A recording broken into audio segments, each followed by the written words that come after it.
Hey, graduating class of 2020, it's Tony Robbins. My first words would be just to honor you. I can't imagine the amount of discipline and focus and sacrifice you've made to get to this point where you are today.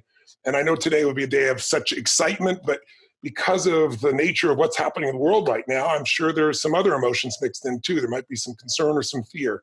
And, most of us in life, we work so hard for things. We think life's going to be a certain way, but as you're going to discover, life is never a straight line. We're taught that. We think line is just, I'm going to go from here to there. But if you look in nature, you never see a straight line in real nature. If it's a straight line, a human built it. And so it's a process of evolving, of growing, dropping back, growing, dropping back. And challenges are what really grow us. Your life is a great story. Every person's life is a story. And the question is, some people's story is a warning, some people's story is an example.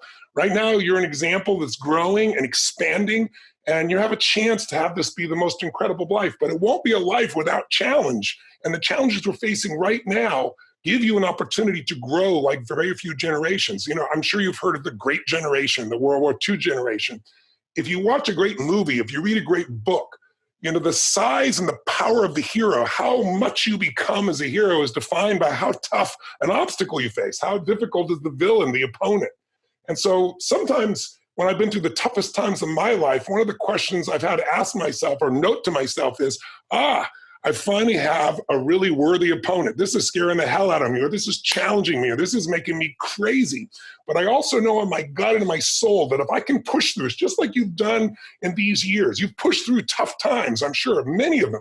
But as you push through those, you become more. And as you become more, something magical happens. You don't just grow. You expand in your spirit and your soul and your capacity and your skill. And all of a sudden, fear becomes less and less a part of you. Look, I grew up in a very tough environment. We had no money for food.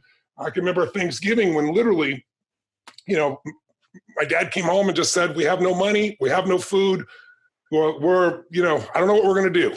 And we would have survived because we always found a way to survive, but we weren't going to have a great meal. And there was a knock at the door. And this critical moment in my life, I was 11 years old at the time.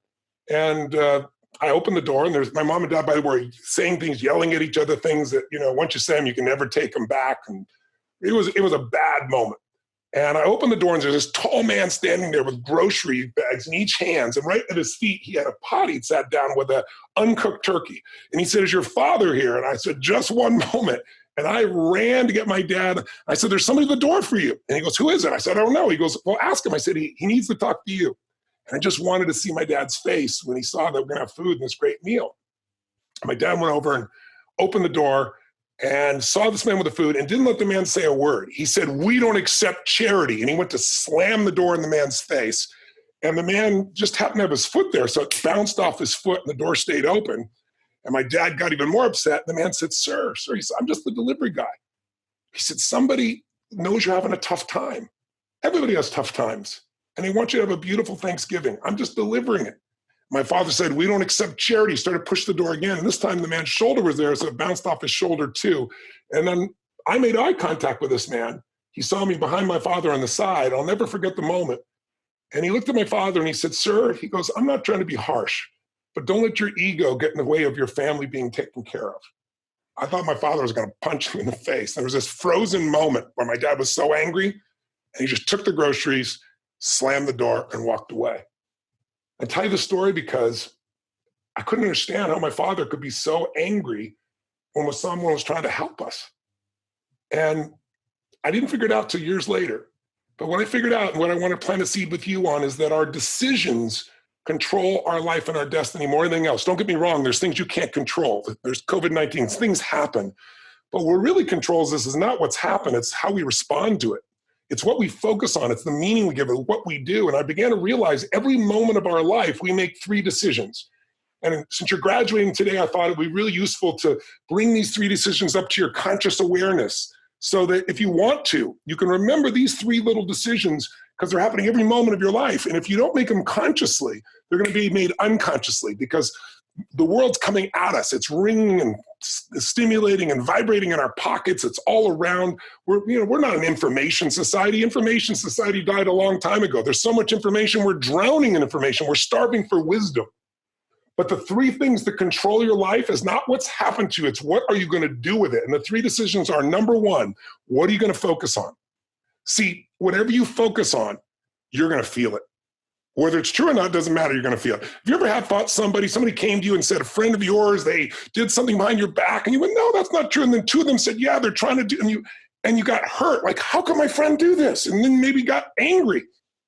And maybe you confronted them and then found like an idiot because you found out they never did what these other people said and you felt like a dummy. You ever had an experience like that? Or do you ever worry about something so much what's going to happen and got your guts wrenched out inside of you and anxiety or frustration or fear or whatever, and then it never happened? How often does that occur? More often than not. See, most people's brains, we have 2 million-year-old brains, so we tend to run to the worst case scenario because it's survival. And then we're going to fight, or we're going to flight, or we're going to freeze, hope it just goes by us and doesn't hurt us. But we're more than just our old brains. We have the ability to create life on our terms. I always tell people, you're not the manager of your life experiences, you're the creator of your life. Your creator's giving you the ability to make decisions. But the most important one, start one, is what are you going to focus on? Because focus equals feeling. You focus on something, you're going to feel it. It's going to feel real to you, even though it may not be real in reality. So let me give you a quick test. Please try this out for yourself right now. I work with millions of people around the world in 100 countries. I get a chance to work with the top athletes on earth, entertainers, presidents of countries. I've worked with every living president. I've worked with 2 presidents during impeachment times. There's only been 3 to give you an idea. I've seen a lot in my life. But what I know beyond a shadow of a doubt is that we all have patterns. And if you've ever been hard on yourself or think, what's wrong with me? There's nothing wrong with you. There's just a pattern that needs to change. If you think it's you, it's hard to change you, but it's easy to change a pattern. So let's try 3 quick patterns of focus. Because if you don't decide what to focus on consciously, the world will take it over and you'll focus on whatever they want you to. The news, what does the news do today? It doesn't inform us. That's not their job anymore because they need your attention. They're fighting. We're an attention economy. So now they don't inform you. They don't educate you. Their goal is to startle you. Every great editor knows if it bleeds, it leads. If it's painful enough, if we can stagger it, if it can tease you enough, if it can upset you enough, if it can excite you enough, you're going to click on it, and that's how they get paid. They're not bad people, but you got to use your own mind separate from them, or you're going to just constantly working on the worst case scenario, and that's what happens. So here's 3 patterns. Question number 1, do you tend to focus more on what you have or what's missing? Now, we all do both, right? But as you're graduating today, if you think about the past of your life, if you focus more on what you have or what's missing, you know which one you spend more time on. Which one is it? Now, when I do seminars, 10, 20,000 people, and if I was there with you live, I'd ask and see a show of hands.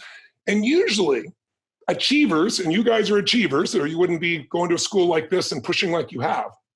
Achievers tend to focus on what's missing more than what they have. Now, part of the strategy of that is to motivate ourselves to keep going forward. But at this stage of your life, if you're an achiever, you always will be. You don't have to worry about that. But if you're constantly focusing on what's missing, then how can you ever sustain happiness? And if you achieve everything you've ever dreamed of and you're unhappy, what's the quality of your life? What is success?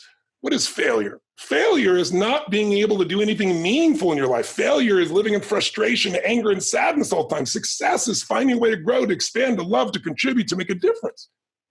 And so in our minds, the more we focus on what's missing, the more overwhelming it becomes for us. And my gosh, right now, it'd be so easy to focus on what's missing. I can't get together with my friends at the same level. Can't even touch some people. There's all these things we could focus on what's missing. Or we can focus on what we have. What we have is each other. What we have is a big chance to be healthy and strong. What we have is a way to change our world. What we have is our creativity and our answers. We have anything we want to make happen. And you're at a stage of life where you get to write the story of your life, and you're going to make tons of mistakes. And if you focus on the mistakes, you'll feel overwhelmed. You'll see what you missed. But if you learn from them all, you'll see every experience of your life has gifts for you. And every gift, like where are you going to be? This COVID-19, it's going to pass. It's already 20 times less intense than they told us it was going to be. No one, I'm sure, manipulated it. It was just mistakes, people trying to overprotect. And there are consequences of overprotection as well. But if you focus on what's missing, you're going to be stressed out. So the first thing is training yourself to focus on what you have. And simple things like the things you've heard of, like a gratitude journal, sounds so stupid, but training your brain to look for what you have will create gratitude, which destroys the two emotions that destroy people's relationships and lives, and that's fear and anger. When you're afraid, you're going to make the wrong decision most of the time. When you're angry, you're going to make the wrong decision most of the time. When every day of a practice of finding something, 2 or 3 things you're grateful for, you train your brain to find it, and you're no longer in survival. Let's try another pattern. Do you tend to focus more on what you can control or what you can't control? Now, when I ask this in my seminars, people that come to an event usually are people that spend time, energy, money, so they want to take control of their finances or their business or their life or their relationships or their body or their athletics or whatever. And that's my job. So most people, they are focused on what they can control. But most people in society focus on what they can't control. And that'll just make you angry or stressed or sad or overwhelmed. Can you see that pattern? Think of it like software. It has nothing to do with you. If you take anybody's brain and put these two together, keep focusing on what's missing and what you can't control, what do you have to feel? What would anybody feel that constantly focuses on what I don't have and what I can't control that's outside my control? You're going to be stressed. You're going to be pissed off. You're going to be angry. You're going to be sad, or you're going to be depressed. In fact, I ask people all the time. I say, how many of you know somebody who is on an antidepressant medicine and they're still depressed? And 2/3 of the room, sometimes 80, 90% of the room raise their hand. They know somebody who takes antidepressants and they're still depressed. How's that possible? Because all an antidepressant does is numb you. It doesn't take care of the source, which is what you're focusing on, which is creating your feelings. Does that make sense? And so the third pattern would be, do you focus more on the past, the present, or the future? What do you spend more of your time, past, present, or future? Well, most people in my events don't focus most on the past. They're more proactive. I doubt you do either, but the past is useful. Where do we spend our time? Some people are more present, some more future. The key in life is a balance. The present so you can enjoy it, but anticipating the future so you can create life on your terms. So those 3 patterns alone can change somebody's life. If you just change from focusing on what's missing to what I have and feeling grateful, from what I can't control, of course I can't control anything, but these are the things I can control: my mind, my emotions, my actions, my interactions. And I'm going to focus on how to enjoy and learn from the present and grow into my future. That little pattern alone, that tiny pattern, if you made that change now, it might feel like a 10-degree shift, but you take it out a week from now, a month from now, 6 months from now, a year from now, you have a different destination, a different destiny. Second decision we make, real quick. What does this mean? The minute you focus on something, you're going to decide, what does it mean? Is this the end or the beginning? Is this person dissing me? Is this person challenging me? Is this person coaching me? Is this person loving me? See, the meaning you give things instantly produces emotion in you, and your emotions will affect your actions, and your actions will shape your destiny. So think about it. If you think, is God punishing us? That's why we have this virus? Or is God challenging us? Or is this a gift from God for us to find better ways to come together? Or does that have nothing to do with God? It's human beings who are making decisions, some good, some bad. See, whatever meaning you give is going to create emotion. If you think God's punishing you, you're going to react completely differently. Is this the beginning of your relationship or the end?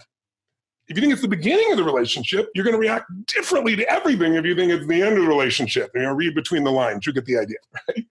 So we are controlled by what we focus on and what things mean. But the problem is most of us have been conditioned, and we let the world and the environment train us to think like everybody else. And listen, you and I both know, I'm not into positive thinking. I'm into the truth. I'm into intelligence. I'm into seeing it as it is, but not worse than it is. I'm into seeing it better than it is, so there's a vision. Otherwise, you have no direction. And then I'm into doing what it takes to turn it around.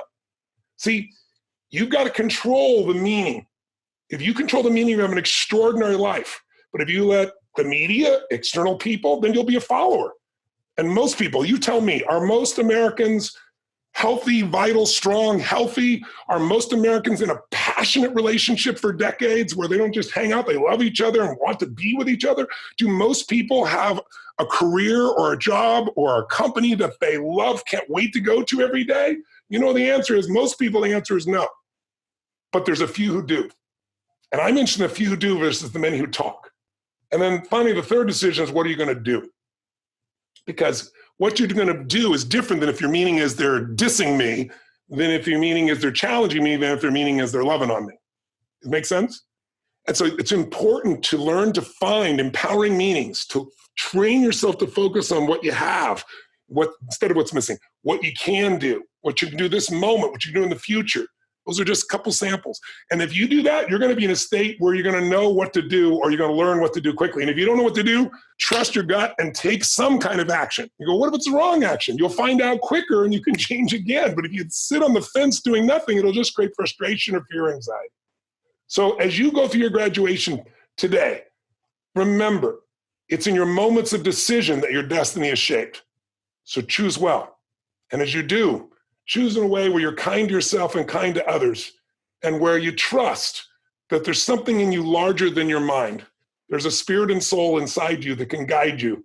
You can ask for that guidance and you can trust in that guidance. And that does not mean you're always going to make the right choice, but it does mean that you can learn from everything. And in the end, life's not about just being happy, right? The moment, if you're happy all the time, your face hurts.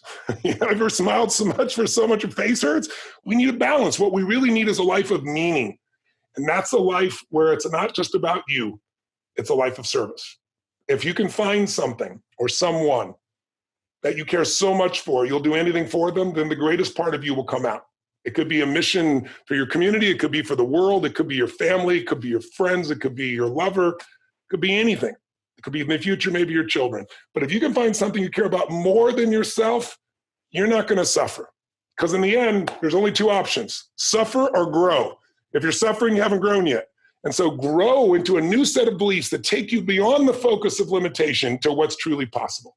So congratulations. This is a beautiful day. Even though it may be challenging in all kinds of ways, remember, a worthy opponent what creates a great hero. And you've got a great story to write in the life of your life. You've already written a beautiful story to start with, but I really trust and send prayers and faith and love that you create the most compelling future possible, and that you build a life that is truly magnificent on your terms. Lead, don't follow. God bless, and live with passion.